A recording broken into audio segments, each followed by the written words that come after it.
Good morning વિદ્યાર્થી મિત્રો। જે વિદ્યુત ક્ષેત્રને આપણે ગણતરી જુદી જુદી સંરચનાઓ માટે કરતા હતા એમાં આપણે આજે આગળ વધીએ તો અહીં આપણી પાસે એક પરિસ્થિતિ છે। આપણને એક વર્તુળાકાર તકતી આપેલી છે મિત્રો અને કીધું છે કે વર્તુળાકાર તકતી વડે તેને અક્ષ પર વિદ્યુત ક્ષેત્ર શોધો। તમે જોઈ શકો વર્તુળાકાર તકતી છે જેની ત્રિજ્યા છે કેપિટલ R અને એના પરની વિદ્યુત ભારની પૃષ્ઠ ઘનતા છે, આને આપણે સિગ્મા નામ આપ્યું છે। અત્યાર સુધી આપણે વિદ્યુત ભારની રેખીય ઘનતા લેતા હતા, હવે આવે છે વિદ્યુત ભારની પૃષ્ઠ ઘનતા।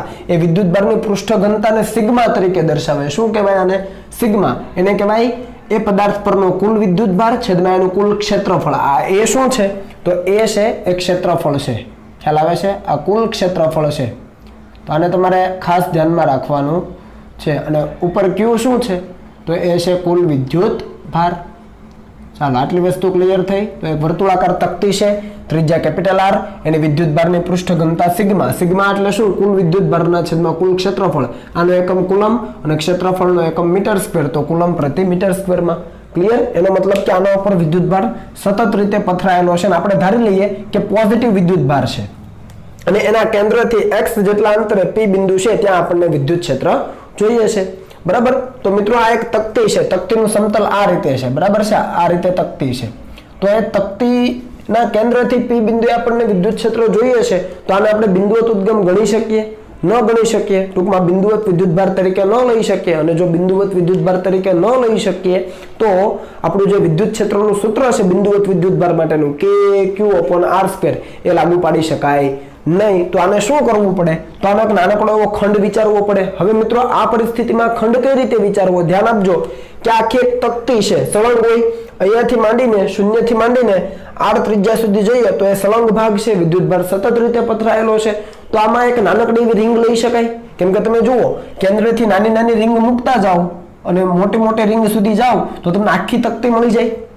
આવું તમે જડત્વની ચાક માત્રા શોધવા માટે પણ કરતા હતા। ફરીથી રિપીટ કરું, આ તકતી છે, એમાં એક નાનકડી રિંગ મૂકો, એના ઉપર બીજી નાનકડી રિંગ, એના ઉપર ત્રીજી, એના ઉપર ચોથી, એના ઉપર પાંચમી, એમ શૂન્યની ત્રિજ્યાથી માંડીને R ત્રિજ્યા સુધી નાની નાની રિંગ મૂકતા જાઓ તો આખી તકતીનું નિર્માણ થઈ જાય। યસ, સિમ્પલ છે। તો આપણે એક રિંગ માટે શોધી લઈએ અને ઓલરેડી આપણે જાણીએ છીએ મિત્રો, બરાબર? તો અહીંયા શરૂઆત કરીએ કે આ જે તકતી છે એને નાની નાની રિંગમાં વિભાજિત કરેલી ગણી શકાય અને દરેકનું કેન્દ્ર ક્યાં હશે? O બિંદુ પર જ હશે। સમકેન્દ્રીય એવી રિંગ કહેવાય। કેવી કહેવાય? સમકેન્દ્રીય એવી રિંગ કહેવાય। તો અહીંયા એક નાનકડી એવી રિંગ લઈએ, જુઓ, ધ્યાન આપો।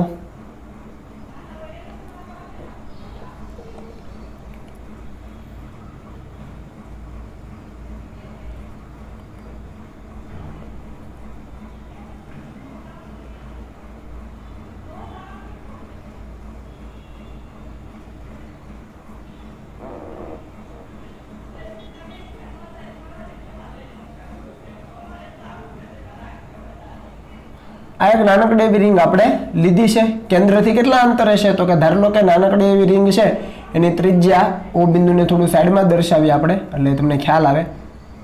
આ કેન્દ્ર O અને આ જે નાનકડી એવી રિંગ લઈએ છીએ આપણે એની ત્રિજ્યાને આપણે કહીએ સ્મોલ r। શું કહીએ?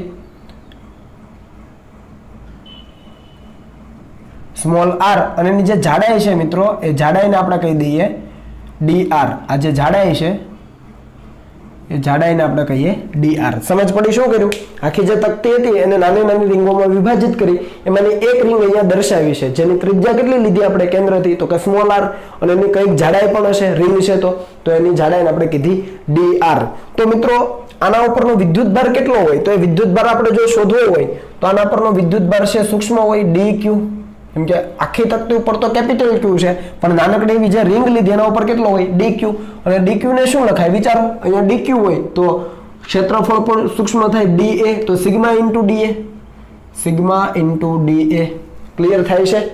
ઓકે, ફરીથી આના ઉપરનો વિદ્યુત ભાર સૂક્ષ્મ છે, એનું ક્ષેત્રફળ પણ સૂક્ષ્મ હોવાનું, તો dq ઇઝ ઇક્વલ ટુ શું થશે? તો કે સિગ્મા છે ઇન્ટુ અહીંયા છેદમાં ક્ષેત્રફળ પણ સૂક્ષ્મ, સિગ્મા ઇન્ટુ dA। જેવું આપણે લેમ્ડામાં કરતા હતા રેખીય ઘનતામાં એવું જ અહીંયા સેમ છે। ઓકે, આ dA શું થશે? તો કે આ જે નાનકડી આપણે રિંગ લઈએ છીએ રિંગનું ક્ષેત્રફળ, અને તો રિંગનું ક્ષેત્રફળ શું થાય? તો એની ત્રિજ્યા r છે, તો આખી રિંગનું આ કુલ અંતર કેટલું થાય? લંબાઈ 2πr અને એની જાડાઈ અહીંયા છે dr। તો ખરેખર જો આપણે a ની કિંમત dA ની કિંમત મૂકીએ તો આ સિગ્મા એઝ ઇટ ઇઝ અને dA એટલે 2πr લંબાઈ ઇન્ટુ dr એની જાડાઈ, લંબાઈ ગુણ્યા જાડાઈ થઈ ગયું ક્ષેત્રફળ। આટલી વસ્તુ ક્લિયર થઈ ગઈ. ઓકે, શું કર્યું? તકતી છે એને ઘણી બધી રિંગની ગણેલી કલ્પી શકાય, લઈ શકાય અને એમાં આપણે આર ત્રિજ્યાની અને ડીઆર જાડાઈની એક નાનકડી રિંગ લીધી છે અને એ રિંગ પરનો વિદ્યુતભાર આપણે શોધ્યો સિગ્મા ઇન્ટુ ડીએ આ સૂત્ર પરથી. અને સિગ્મા તો અચળ હોય, વિદ્યુતભારની પૃષ્ઠ ઘનતા છે. ડીએ તો કે આની લંબાઈ એટલે કે પરિઘ જેટલી 2πr અને જાડાઈ ડીઆર. હવે વિદ્યુતભાર આવી ગયો છે. આ એક રિંગના લીધે પી બિંદુ પાસે વિદ્યુત ક્ષેત્ર શોધી શકાય. ઓલરેડી આપણે સૂત્ર જાણીએ છીએ, આગળના લેક્ચરનું યાદ કરો કે કેપિટલ ક્યુ ડી ક્યુ અને આર સ્ક્વેર પ્લસ એક્સ સ્ક્વેરની 3/2. આ બધા પદ તમે જાણો છો. આ એક્સ છે એ કેન્દ્રથી અંતર હતું, કે અચળ છે, ક્યુ એટલે એ રિંગ પરનો વિદ્યુતભાર. અહીંયા ક્યુ ની જગ્યાએ ડી ક્યુ લખીશું આપણે. ક્લિયર? કેમ કે અહીંયા રિંગ ઉપર ડીક્યુ છે તો આ ડીક્યુ અને આ જે અંતર આ આર છે શું હતું તો કે રિંગની ત્રિજ્યા. અહીંયા રિંગની ત્રિજ્યા સ્મોલ આર છે, આ એક્સ તો અંતર છે અક્ષ પરનું. ક્લિયર? તો શું લખી શકાય તો કે પી બિંદુ પાસે સૂક્ષ્મ રિંગના લીધે સૂક્ષ્મ વિદ્યુત ક્ષેત્ર, કેમ કે એના પરનો વિદ્યુતભાર સૂક્ષ્મ છે તો એ સૂક્ષ્મ રિંગ જે નાનકડી એવી લીધી છે એના લીધે સૂક્ષ્મ વિદ્યુત ક્ષેત્ર કેટલું તો આપણે લખીએ ડીઈ ઇઝ ઇક્વલ ટુ આ સૂત્ર મુજબ.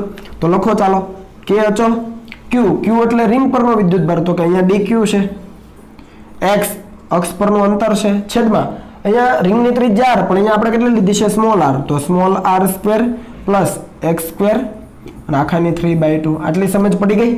આ સૂત્રના આધારે આ લખેલું છે. ચાલો હવે આને ઇરેઝ કરી દઉં છું. આ સૂત્ર તમારે એટલે યાદ રાખવાનું હતું. ચાલો ઓકે, એક રિંગના કારણે આપણને મળી જાય છે પી બિંદુ પાસે. દિશા ક્યાં હોય તો આપણને ખબર છે કે એક્સ અક્ષ ઉપર, કેમ કે પહેલા અક્ષને લંબ ઘટકો તો નાબૂદ થતા હતા.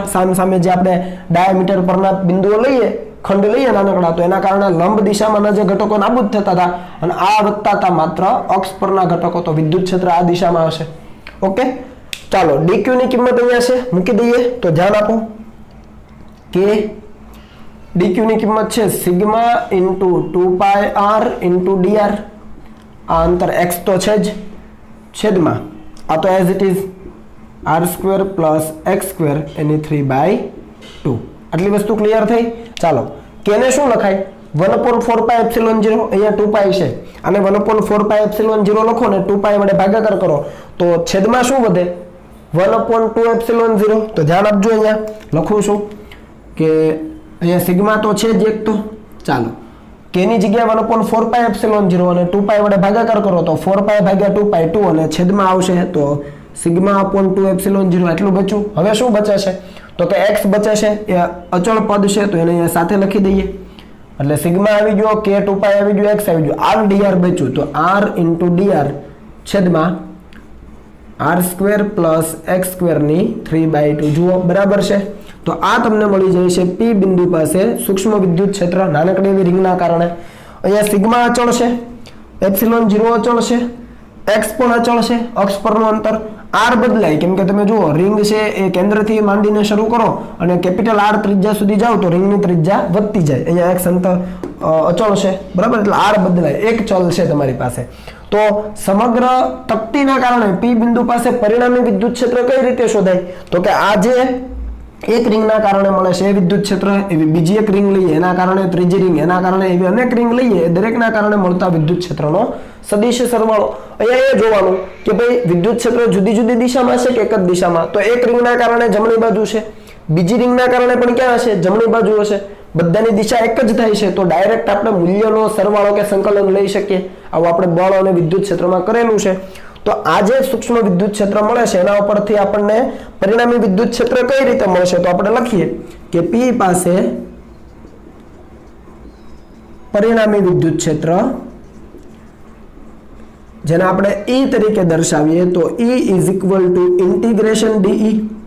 અને ઇન્ટિગ્રેશન અહીંયા તમે જુઓ કે જે અચળ પદ છે એને પહેલા બહાર જ કાઢી લઈએ તો સિગ્મા અચળ છે, x અચળ છે અપોન 2ε0 પણ અચળ છે. ઇન્ટિગ્રેશનમાં શું બચે તો કે r ઇન્ટુ dr છેદમાં r સ્ક્વેર પ્લસ એક્સ સ્ક્વેરની 3/2 જે બદલાય છે એને આપણે લખીએ. અહીંયા સમીકરણ 1 કહી દઈએ. લિમિટ શું થશે તો રિંગ અહીંયા કેન્દ્રથી શરૂ કરું અને કેપિટલ R ત્રિજ્યા સુધી જવું તો 0 થી માંડીને કેપિટલ R સુધી જશે. સ્મોલ r ની લિમિટ છે, યાદ રાખજો ભૂલાઈ ન જાય.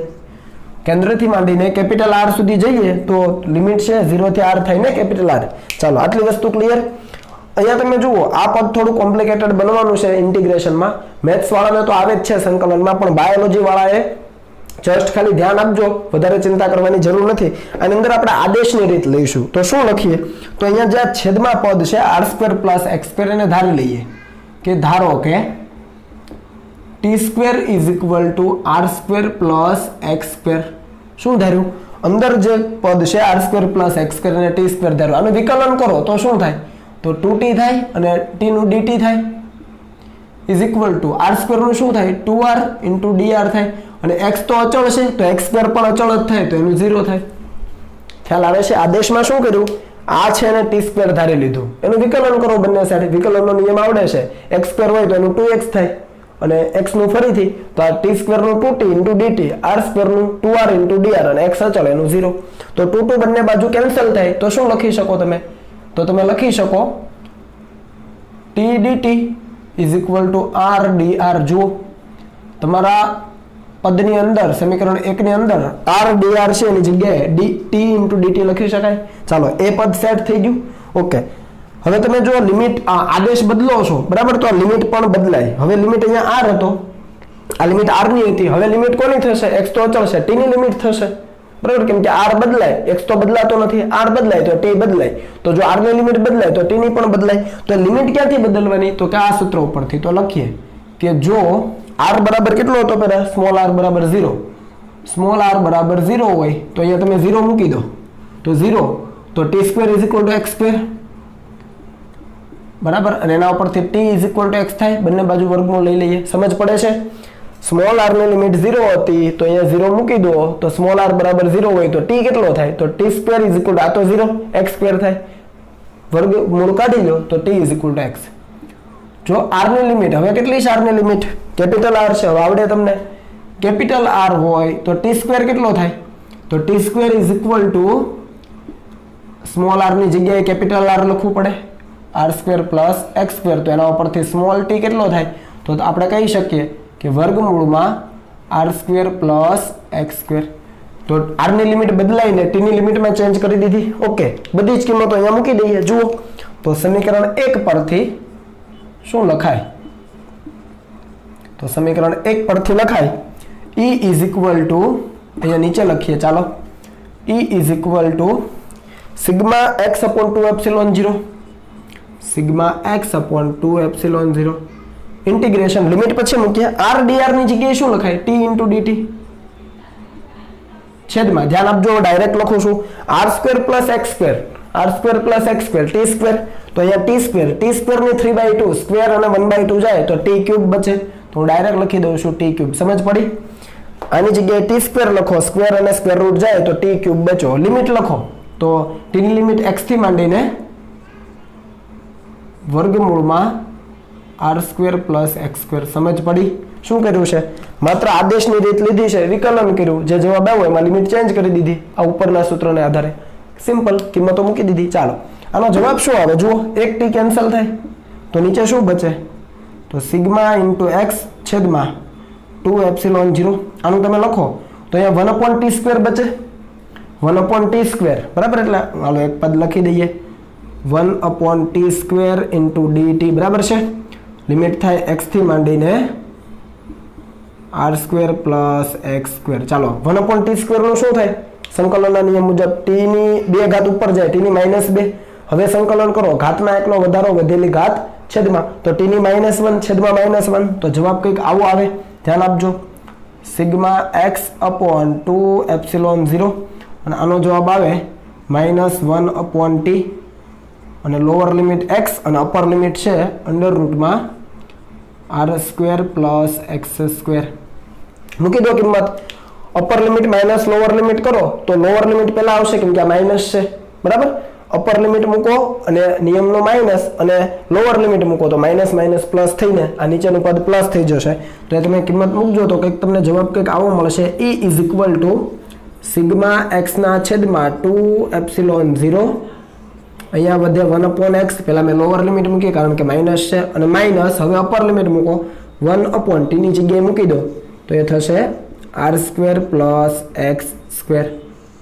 તો આ છે એ આપણો અંતિમ જવાબ છે. સમગ્ર તકતીના કારણે પી બિંદુ પાસે પરિણામી વિદ્યુત ક્ષેત્રનું મૂલ્ય અને એની દિશા તો આપણને ખબર છે, અક્ષ પર તકતીથી દૂર તરફની દિશામાં લંબ રૂપે છે, તકતી આમ છે બરાબર, અને દિશા એની એને લંબ રૂપે, અક્ષ છે એને લંબ રૂપે જ હોય, તો આપણે લખીએ કે તકતીને લંબ રૂપે દૂર તરફ, કેમ કે અહીંયા ધન વિદ્યુત ભાર લીધો છે, આપણે ઋણ લીધો હોત તો ક્યાં હોત, આના પરનો વિદ્યુત ભાર ઋણ હોત તો વિદ્યુત ક્ષેત્ર આ દિશામાં હોત, કેમ કે અહીંયા તો એકમ ધન જ મૂકવાનો છે. ક્લિયર? બંને ધન છે તો દૂર, આ ઋણ છે અને આ તો ધન જ હોવાનો, તો આ બાજુ આવે, એટલે અહીંયા બંને ધન છે તો તકતીને લંબ રૂપે દૂર તરફની દિશામાં. તો આ મળી ગયું પરિણામી વિદ્યુત ક્ષેત્રનું મૂલ્ય અને દિશા. ઓકે, આ તકતી છે r ત્રિજ્યાની છે. ધારી લો કે અનંત વિસ્તારમાં વિસ્તરેલું હોત તો અનંત વિસ્તારની તકતી, અથવા એને સમતલ પણ કહી શકાય,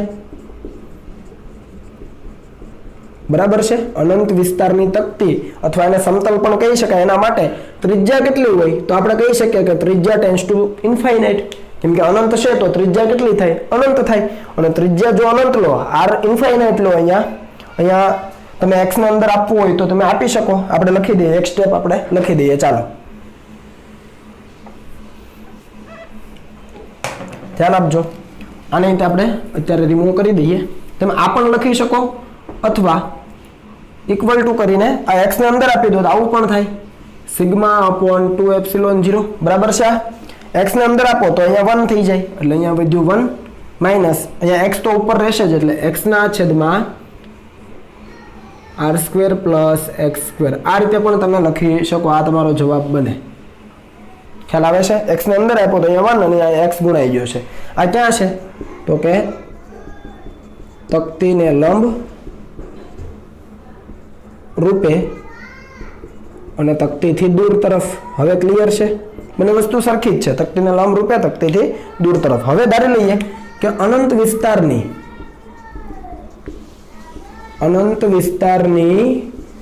તકતી અથવા આપણે કીધું એમ સમતલ હોય તો, અનંત વિસ્તારની તકતી અથવા સમતલ હોય તો ત્રિજ્યા કેટલી હોય તો આપણે કીધું એમ ઇન્ફાઇનાઇટ, અનંત સુધી વિસ્તરેલી છે. અને r તમે ઇન્ફાઇનાઇટ લઈ લો, અહીંયા r ઇન્ફાઇનાઇટ લઈ લો તો 1/ઇન્ફાઇનાઇટ થાય, અને 1/ઇન્ફાઇનાઇટ શું થાય, 0, તો 1 - 0 1, તો જવાબ તમારો બચે E = σ/2ε0, બરાબર છે. જો r ત્રિજ્યાની હોય તો સૂત્ર આ, r ત્રિજ્યાની તકતી હોય અને p બિંદુ છે x જેટલા અંતર હોય અક્ષ ઉપર તો સૂત્ર આ.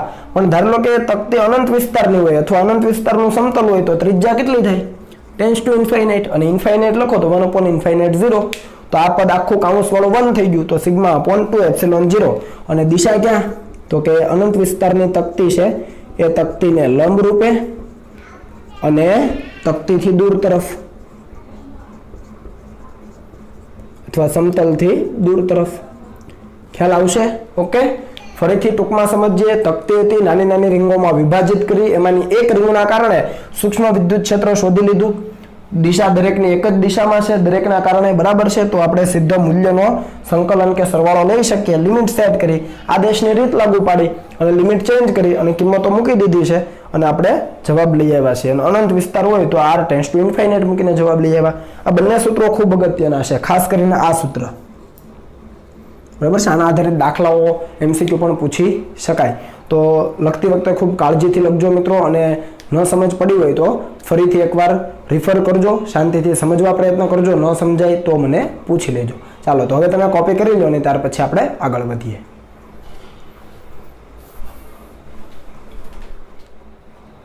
ચાલો મિત્રો, આગળ એક આપણને દાખલો આપેલો છે કે અર્ધવર્તુળાકાર પોલા ગોળાના કેન્દ્ર પર વિદ્યુત ક્ષેત્ર ગણો. અહીંયા તમે જુઓ, એક તમને અર્ધવર્તુળાકાર ગોળો આપેલો છે, પોલો ગોળો છે, ધ્યાન રાખજો, બરાબર. એની ત્રિજ્યા છે r અને એનું કેન્દ્ર છે ને આપણે કીધું છે બિંદુ P, બરાબર. અને એ ગોળા પર, એ પોલા ગોળા પર વિદ્યુત ભારની પૃષ્ઠ ઘનતા સિગ્મા આપણને આપી છે કુલમ પ્રતિ મીટર સ્ક્વેરમાં. ઓકે, સિગ્માને આપણે જાણીએ છીએ વિદ્યુત ભારના છેદમાં ક્ષેત્રફળ. અને P બિંદુ પાસે આપણને વિદ્યુત ક્ષેત્ર જોઈએ છે એના કેન્દ્ર ઉપર.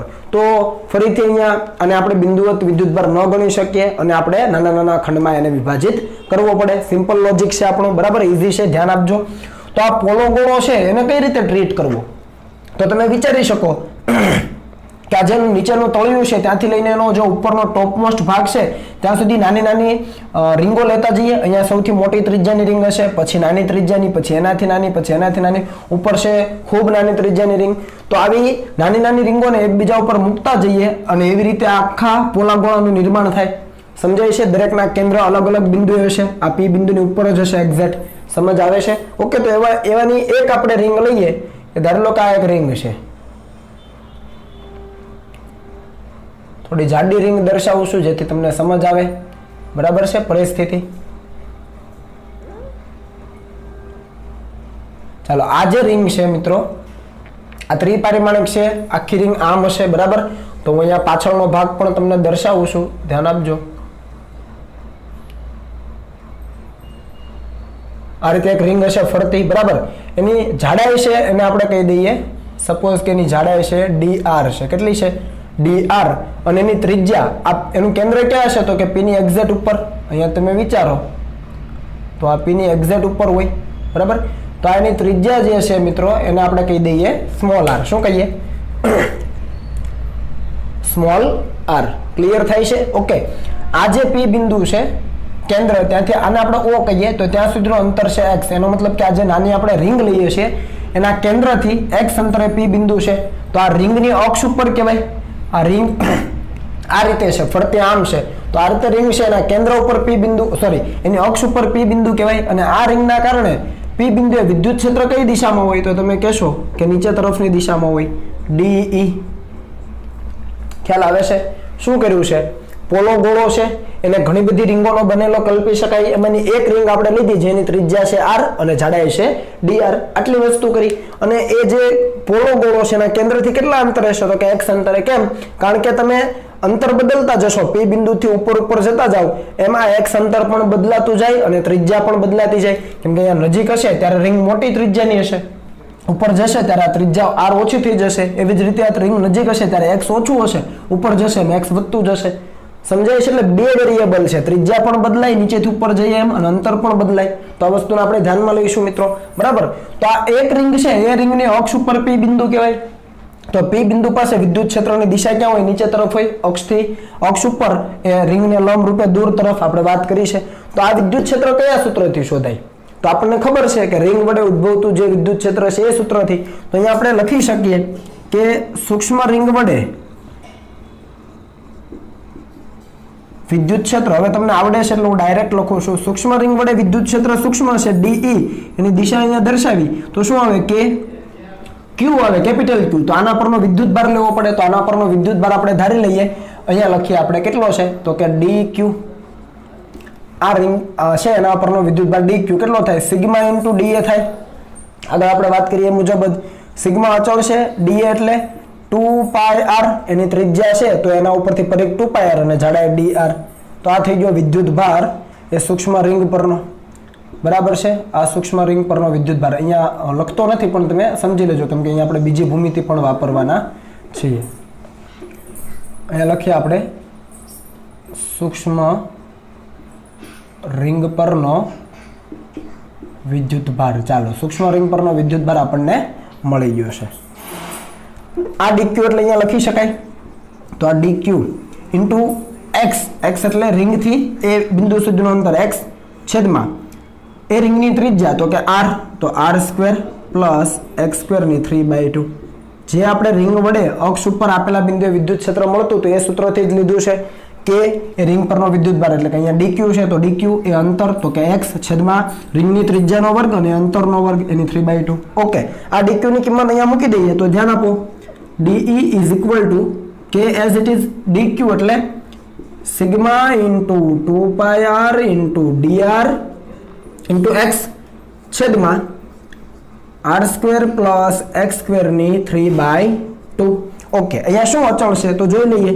DE is equal to K ની જગ્યાએ 1/4πε0 2π અને 1/4πε0 નો ભાગાકાર કરો તો છેદમાં 2ε0 બચે અને સિગ્મા ઉપર છે તો સિગ્મા અપોન 2ε0. ઓકે, સિગ્મા છે અને આ બંનેનું 1/2ε0 થઈ ગયું. r x અને dr એ બધી વસ્તુ છે તો અહીંયા લખીએ x ઇન્ટુ r dr આખાના છેદમાં r² + x² ની 3/2. તમે જુઓ આ સૂત્રની અંદર શું બદલાય છે? σ/2πε0 અચળ છે. x બદલાય કેમ કે રિંગ નીચેથી ઉપર તરફ જાવ તો x અંતર વધતું જાય, એવી રીતે ત્રિજ્યા નીચેથી ઉપર જાવ તો ત્રિજ્યા ઘટતી જાય રિંગની, બરાબર. તો x અને r બંને છે વેરિયેબલ છે, તો આ બંને વચ્ચેનો સંબંધ આપણે મેળવવો પડે મિત્રો. એના માટે શું કરીએ? તો એના માટે ધારી લો કે આ જે રિંગ છે એ અહીંયા કેન્દ્ર સાથે સીધી લાઈન તમે બનાવજો. ધારી લો કે આ ખૂણો છે થીટા છે, થીટા ખૂણો બનાવે છે, તો આ ખૂણો થીટા, તો આ જે ખૂણો છે પણ કેટલો થાય? થીટા થવાનો. સમજ આવે છે? આ ખૂણો છે થીટા છે, આ રિંગ છે એને કેન્દ્ર સાથે બનાવેલો ખૂણો થીટા છે સમક્ષિતિજ સાથે, તો આ ખૂણો થીટા. તો આ x છે એ સામેની બાજુ છે. હવે આ અંતર કેટલું હોય? તો કે ત્રિજ્યા r જેટલું. આ x સામેની બાજુ, તો સામેની બાજુ કેટલી થાય વિચારો તો સામેની બાજુ થાય કેપિટલ R sin θ. sin θ લાગુ પાડો, sin θ બરાબર સામેની બાજુના છેદમાં કર્ણ. એવી જ રીતે પાછળની બાજુ શું થાય? તો r cos θ થાય. તો જુઓ x અને r બંને મળી ગયા થીટાના પદમાં. ઓકે, આટલી વસ્તુ ક્લિયર. નીચે છે એ પણ મૂકી શકાય કિંમતો, બરાબર. ચાલો તો આપણે લખીએ અહીંયા કે DE is equal to σ/2πε0. Okay, x કેટલું છે? તો x છે r sin θ, તો લખી દીધું r sin θ ઇન્ટુ r કેટલું છે? તો r છે કેપિટલ R cos θ. હજુ dr બાકી છે, એની વાત આપણે કરીએ ચાલો હમણાં, પણ નીચેની કિંમત મૂકી દો r² + x². તો r² + x² એટલે કે r² cos² θ પ્લસ x² એટલે r² sin² θ અને આખાની 3/2. આટલી વસ્તુ સમજ પડી. x અને r ની કિંમત મૂકી છે, નીચે સ્ક્વેર છે તો સ્ક્વેર સાથે મૂક્યા. હજુ dr બાકી છે, તો dr શું કરવું પડે? તો તમે ધ્યાન આપો કે ધારી લો કે આ જે રિંગ છે જેની જાડાઈ આપણે dr લીધી એ કેન્દ્ર પાસે ખૂણો બનાવે છે. અહીંયા ધ્યાન આપજો, એ કેન્દ્ર પાસે જે ખૂણો બનાવે છે મિત્રો, બરાબર છે, અહીંયા P બિંદુ પાસે એ ખૂણો છે, આ ખૂણો સૂક્ષ્મ d θ છે. કેટલો છે? d θ. તો આ ચાપ કેટલી થઈ? આ જે ચાપ છે નાનકડી એવી, એ ચાપ કેટલી થઈ? તો કે dr જાડાઈની થઈ. કેટલી થઈ? dr જાડાઈની. તો અહીંયા શું લખી શકાય? તો આપણે લખી શકીએ કે ખૂણો બરાબર, અહીંયા ખૂણો છે સૂક્ષ્મ છે d θ, તો આપણે લખી શકીએ d θ બરાબર ખૂણો બરાબર ચાપ, ચાપ એટલે dr ભાગ્યા ત્રિજ્યા કેટલી છે? તો કે કેપિટલ R છે. સમજ આવે છે? ફરીથી રિપીટ કરું છું કે આ જે ચાપ છે એ કેન્દ્ર પાસે કેટલો ખૂણો આંતરે? સૂક્ષ્મ ચાપ છે તો ખૂણો પણ સૂક્ષ્મ આંતરે d θ. તો ખૂણો બરાબર ચાપ ભાગ્યા ત્રિજ્યા, ખૂણો બરાબર ચાપ ભાગ્યા ત્રિજ્યા, એ ઉપરથી તમે dr મેળવી શકો. કેટલું થાય? r × d θ. ખ્યાલ આવે છે? ઓકે, તો સિમ્પલ લોજિકના આધારે આપણે સમજી શકીએ. તો આ dr ની કિંમત પણ આપણે અહીંયા મૂકી દઈએ તો dr શું થાય?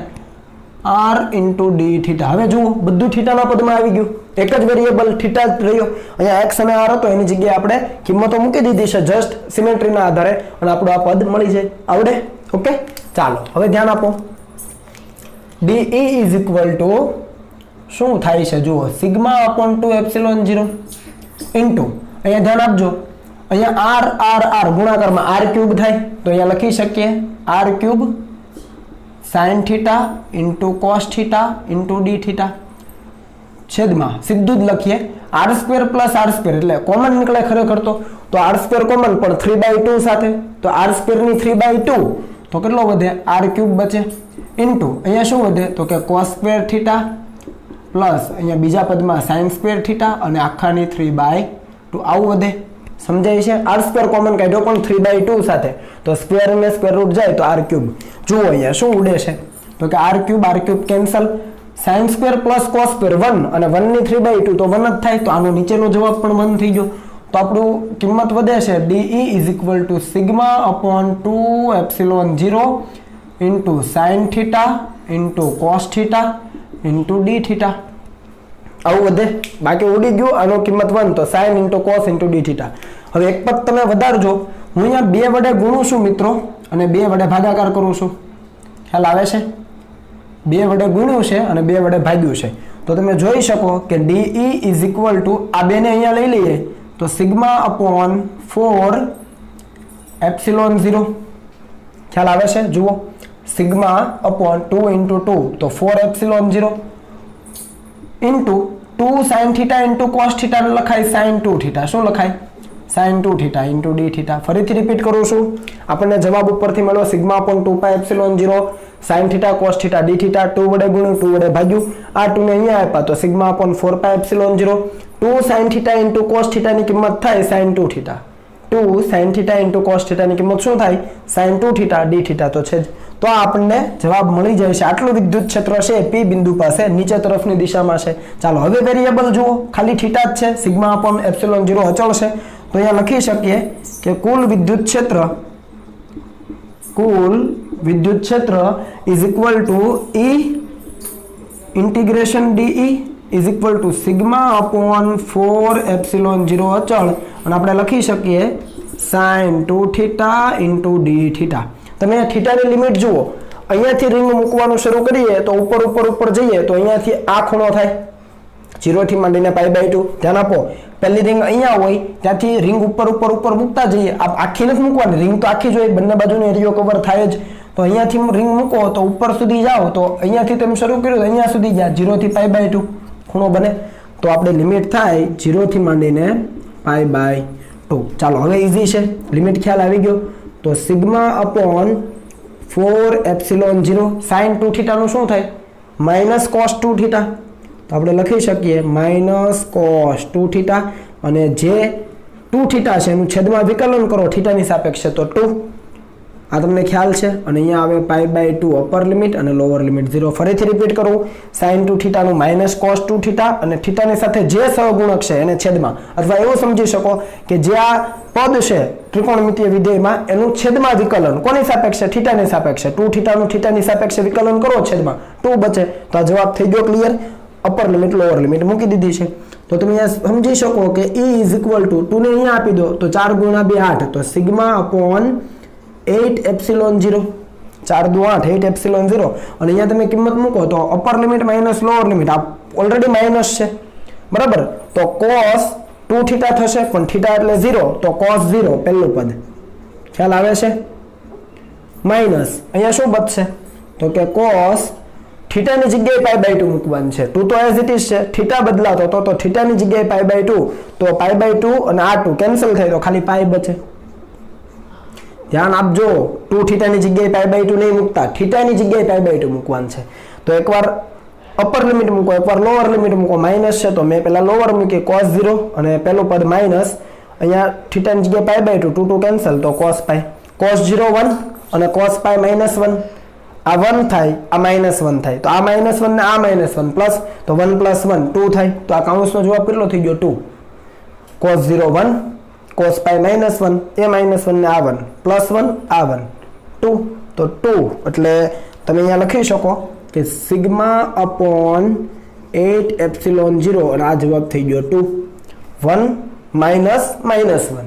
ઓકે તો 2 તો 8/2 એટલે 4. તો એની કિંમત થઈ જશે વિદ્યુત ક્ષેત્રની સિગ્મા ડિવાઇડેડ બાય 4 એપ્સિલોન 0.